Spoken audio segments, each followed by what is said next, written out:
This is John, and we're going to talk some business tax, and you know your business on this stuff, don't you? So first of all, what size businesses do you work with? Yeah, so any size business. Okay. I've worked with sole proprietors, so you have individuals who maybe they're just starting out, maybe only have a few $1,000s of revenue. Okay. And I've worked with companies that have income 50, 60, $70 million a year, right? So it runs the gamut, and there's also all different entity types. So you've got those sole proprietors, which maybe are those one-man shows, but then you've also got partnerships, you've got S corps, you've got C corps.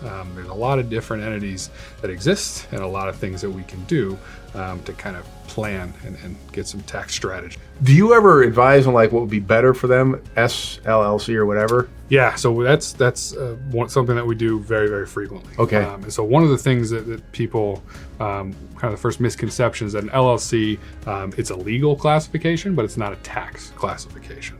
So an LLC by default, the IRS says this thing doesn't exist. It's a disregarded entity. And so anything that happens inside the LLC, at least a single member LLC, gets reported on your individual return. Then there are different things that you can do, such as an S corp or a C corp. You can make those elections, and often that is a much better solution, especially as we start to see that business grow. One of the things that an S corp does really, really well is that it avoids self-employment tax on ordinary income. The downside is that you ultimately have to pay yourself a reasonable wage, and that reasonable wage then does have self-employment implications. So S corps are really popular right now for that reason, especially as you start to grow, right? The reasonable wage you pay yourself, and then the rest you save self-employment tax, which could be 15% or somewhere in that range. That's pretty meaningful. Very much so. So you work with every size of company, every type of company. So what's let's go with somebody's newer. What do I need to keep in mind during the year? What do I have to keep track of? If I work out of my house, like how do I know what's my personal, what's my business? Yeah, so this is my favorite tax answer, and it's a tax answer that we got drilled into us day one in school. Okay, we need a drum roll here, and the answer is? It depends.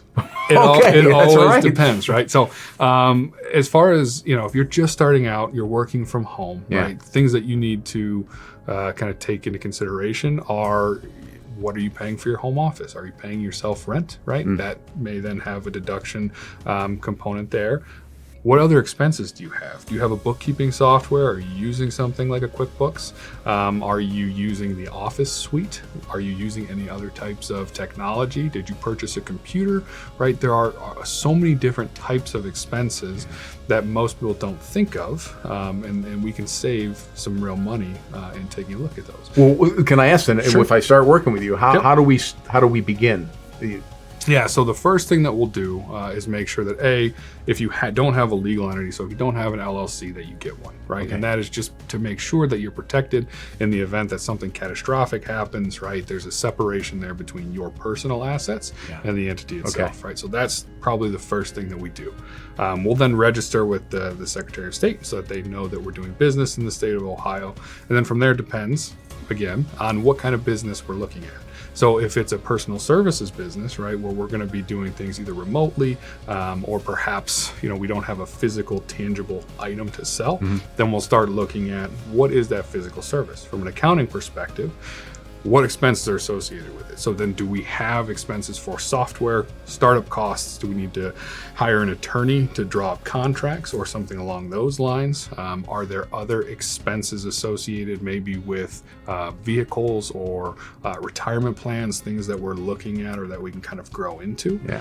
So we have all of those to consider. If it's something that's a little bit more tangible, so if you're selling a widget or some physical good, then we start looking at those same expenses and taking into consideration things like sales tax. Are you collecting sales tax? Are you required to collect sales tax, right? And then which county are you collecting sales tax in? It just gets more and more fun, doesn't it? It sure There's a lot to think about, obviously. There is a lot to think about, and that's why we're here. And then, same thing with, there's a commercial activities tax, and they've raised those thresholds so that fewer companies ultimately need to file those returns. But there are a ton of additional returns and return types that we think about as we go through and kind of learn more about the business, right? So we were talking about S corps a little bit earlier. Once you get an S corp, there's a reasonable compensation. That means payroll. So then do you have a payroll company? Are you going to do payroll yourself? There's a quarterly payroll return. So then we have to do quarterly returns potentially, annual returns potentially. Once you hit a certain size, then it becomes monthly potentially. So there is some additional administration that occurs and some additional things that we need to think about. But we'll walk through all of that. We've got checklists and making sure that we're thinking great. about all of those things. And hey, before we you get mentioned started. too, first thing, if somebody is their own business, to get them, S corp or whatever is correct for them. Yeah. Do you have sources in terms of lawyers that can help do that as well? Yes, absolutely. Okay. Yeah, and so some people will go through an attorney and they'll go through a whole legal practice and they'll get articles of incorporation or they'll get a partnership agreement drawn up. Other folks will use something like LegalZoom. There are other options. I will say be careful if you don't go through an attorney, because oftentimes that documentation is a little light, and so as you try to expand or bring other people in, you're likely going to have to pay someone a bit more. It could bite you down the road. It can bite you down the road for sure. Yes, piece of good advice. So we're kind of talking about smaller business. What about a bigger business? And do you work with a business that might have their own internal kind of financial people who really know their stuff? But, okay. And that's always a wonderful business to bring in, right?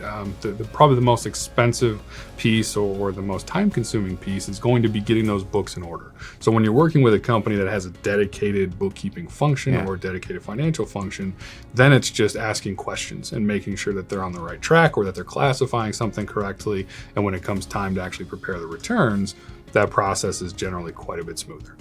So working with those companies is always a very delightful experience, or typically a delightful experience. And then where they need gaps filled in, whether that's in knowledge or resources, we can help fill in those gaps and make sure that they stay on track and get to where they need to get to. Can I ask who in those bigger companies, who traditionally then is reaching out to you? It's not probably the owner or the president, but is it the It depends on the size CFO of the issue. Okay. So there are times where it's the owner. There are times where it's the CFO. Okay. Oftentimes it's going to be the bookkeepers themselves or that financial function themselves. They will reach out because they're the ones who ultimately see the day-to-day the most frequent, or they see the numbers most frequently. They're in their day-to-day.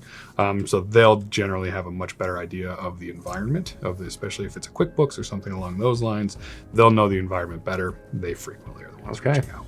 Business taxation is vast, and it's purposefully so. I think that the IRS over time has kind of made certain things more complex, especially in the world of partnerships. Yeah, right? Never from the IRS.